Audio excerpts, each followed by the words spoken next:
29th. My name is Husam El Hila and I'm going to take you through the world news tonight on Channel 5.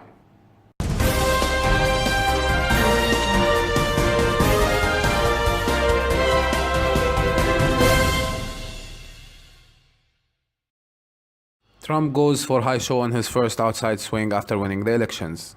Trump signs an official request to aggressively advance religious freedom. Jordan Edwards killing fuels town's grief. North Korea, China stomping on red line in relations. Venezuela challenge plundering shooting leaves 13 dead in one day.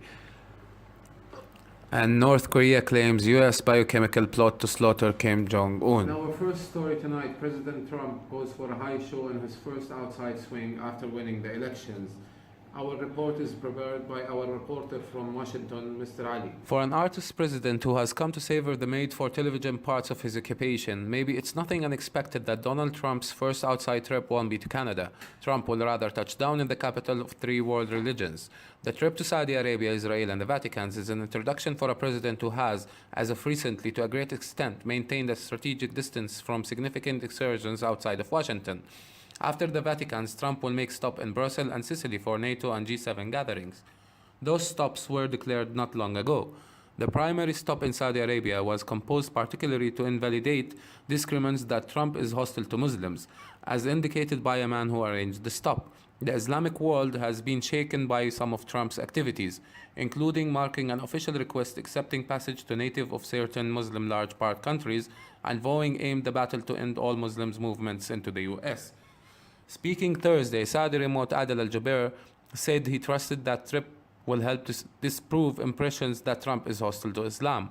It's an unmistakable and effective message that the U.S. has no hostility toward the Middle Easterns and Muslim world. He said it additionally lets go the thought that America is hostile to Muslims.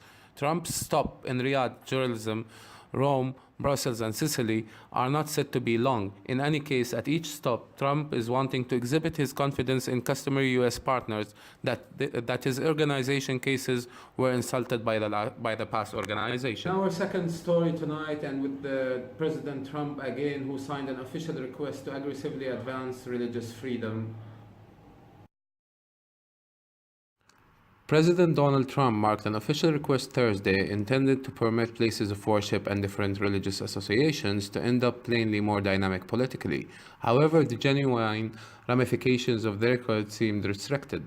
The request, which Trump inked in the White House Rose Garden, coordinates that the IRS not to take unfavorable activities against places of worship and other duty excluded religious associations taking an interest in political movement that holds back before support of a possibility for office.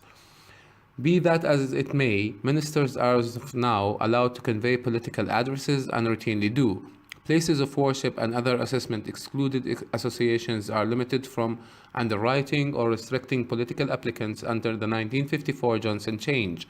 Yet the official request Trump marked Thursday clarifies that those exercises would at present not be allowed. Rather, the request keeps the IRS from extending its limitations on political movement. Our next story tonight is from Black Springs, where Jordan Edwards, a teenager who was killed brutally on the hands of a police officer, a killing that fueled the town's grief and the call for justice. On the first day back to school, the 15-year-old Jordan Edwards was killed by a police officer. More than 100 of his football teammates prayed and cried with the boy's family in Dallas. It was a lot of sadness just because of how close everybody felt like they were to Jordan. Emotions have ranged from grief to shock and frustration to determination.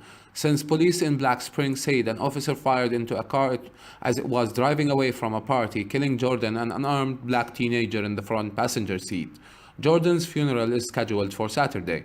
Former Black Springs police officer Roy Oliver was charged Friday with murder, authorities said. It surprises me that situations like this are still happening, but it doesn't surprise me that the officer got fired but somehow hasn't been arrested, Everett Young, 45, told CNN on Wednesday.